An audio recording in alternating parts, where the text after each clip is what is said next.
Hello, I'm NP. So it's supposed to be a long-term user review of an entry-level force feedback wheel. I try to answer a couple of questions that always come up about the Thrustmaster T150. After all those years, I don't know if it's still in the market, maybe it's not. Well, at least in my country, where a lot of shops stopped selling this wheel, as for 2024. Well, first of all, why did I end up using this wheel? Originally, I started with an RS300 that was used. Unfortunately, after a couple of weeks, it started to produce some weird overheating issues. Finally, it wasn't very usable. The force feedback just gone after a couple of minutes. Fortunately, a guy who can fix these wheels bought it from me, so not all the money went into the sink. For some reason, I have a very bad used gear karma, so I don't know what I suspected. Anyway, so this overheating RS300 was a pretty good appetizer, because when it worked, it was bloody awesome. But back in time, right before the first COVID lockdown, I just couldn't afford a new one. And then I found a T150 set on a sale. I cannot remember properly, but maybe it was some sort of 20–30% discount, maybe. So the very first question about it: Logitech G29 or Thrustmaster T150? Which one should you choose? Well, buy the one that's on sale. Despite the fact that the G29 has a nicer wheel, a nicer feel, still the pedals are not very good, in my opinion. Quickly, I must admit that my T150 was shipped with a terrible dual pedal set. Still, this entry-level force feedback wheel belongs to the Thrustmaster ecosystem. So you can upgrade the pedals, you can add an H shifter, you can add the handbrake, and I think in the case of the G29 there is no such a route. So I think the G29 and the T150 are somewhat similar at the end of the day. I must admit that I haven't tried the new Logitech, and it's set to be a little bit more advanced. So maybe the 2024 G29 is a better wheel than the 2020 G29. I don't know. So back to the T150. A quite common question is like, is it reliable enough? After 4 years, I can honestly say it works just like on day one. So it is. And in 4 years, I used it a lot. I must add a massive footnote. This is true only for the wheelbase. The T150 was shipped with a dual, quite basic pedal set. Well, it didn't last for 6 months. The spring in the throttle pedal broke. Although I could fix it by making a new spring that I called Vlad, because a steel wire from a Russian-made bicycle was used. Still, it didn't feel precise enough and the pots started to fail.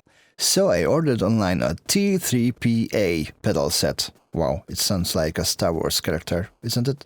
Well, it was a massive difference, as it didn't feel like a toy.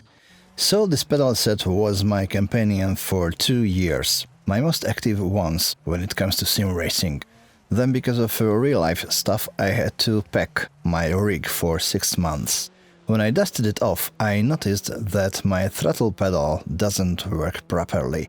My RPM was all over the place, so my throttle pot became worn and started to fail. First I thought, okay, I can fix it, but eventually I couldn't. Official replacement parts just weren't available, and third-party pots I could get and fit into the place just didn't work well, even if they had the same value. I could find a conversion set with magnetic sensors online. Then a couple of minutes later, a massive sale appeared on my screen, saying a brand new T3PM pedal is on 50% sale. So it was a little bit cheaper than the conversion set for the T3PA. Man, those names. Even more, it was a pretty serious upgrade compared to the previous pedal, because it had magnetic sensors and this brake mod. So after 10 seconds of considering what time would it take to fix the old pedal, I ordered the new one. So nowadays I'm using a T3PM pedal. The old one is bugged, maybe I will fix it sometime in the future, I don't know. So, conclusion for this part, yes, the wheelbase is very reliable, just keep in mind that analog pedal sets wear out, get the one with magnetic sensors. So it was long. Okay, the next question, is this wheel fun to use? After 4 years I can say yes, it's very consistent and it works with all the games I played. Again a footnote, in the case of EA Sports WRC, I just couldn't get it to work fine. It feels like as if there was no communication between the tire and the road. Maybe it has nothing to do with this wheel, I don't know. This game just feels very strange. So then finally a question that I can see everywhere. Can you be competitive with it? It's a coin with so many sides, you know.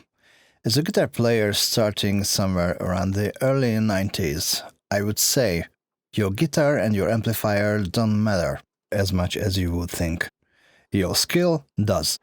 It's the only thing that makes a difference. During the years, even going back to Trackmania or Gene Rally, around the time I used a gamepad, and hands down it provides a pretty precise control. Still, I was beaten by guys who played with a simple keyboard. Many years later, when I was participated in Dirt Rally 2 championships, anytime in open leagues with no input device restrictions, with my simple T150 I could beat guys with very expensive sim rigs. Then my time was beaten by guys using a gamepad or even a simple keyboard. So in my opinion there is no correlation between your gear and your performance. Pretty similar to music, everything depends on how much effort you put into the actual field and how you exploit the actual hardware that you are using. Of course, having some serious rig doesn't hurt. I could try a couple of rigs, and a DD wheel, well, it's another level. And the motion rig, especially with VR, man, it's an insane experience. But primarily, these are for your own joy. And performance is actually not a result of joy, it's a result of skill, learning, practice. Sorry. Then there's a different side of the same coin, immersion. If your gear inspires you to stay more on the actual field, then after a while it will transform into performance. And the actual threshold is different for everyone. So maybe a mouse and keyboard is more than enough for you to stay, I don't know, 500 hours in a racing game, running record times. And maybe not even a 50,000 euros sim rig is enough for you to stay more than 5 minutes. So if you are engaged enough, then any gear is good enough. So anything like, guideline for a cheap 5,000 euros sim rig, entry level, anything like this is a bullshit basically. You can be competitive with your keyboard. If that's enough for you to be happy, then you are right. Then, if you are comfortable using a gamepad, well, I've seen a lot of guys kicking the ass using a gamepad, so it's fine. If you use a cheap or expensive wheel that you enjoy, then okay, it's your thing. Wheels give the biggest fun factor, and you can use the mechanics in the real world as well. But your gear alone doesn't make you a better driver. Your dedication, effort, focus, motivation, time investment, learning.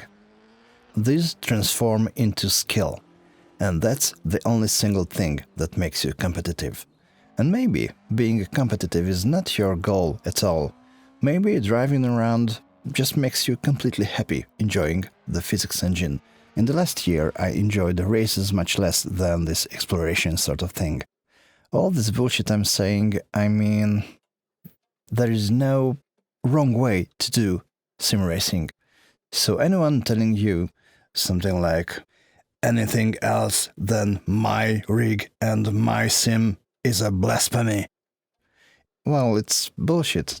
There's no right way to do it because there is no wrong way to do it. It's such a great experience. Since I started it, these racing sims or car sims never stopped giving and giving and giving. So much fun, man. And if you haven't done it, but you consider doing it, then just don't wait, start it yesterday. You can have a complete blast even if you use an entry-level force feedback wheel like my T150, or a gamepad, or just a keyboard. Or maybe a big expensive rig, if that's your thing. That's fine, everything is fine. NP out. See you somewhere in time.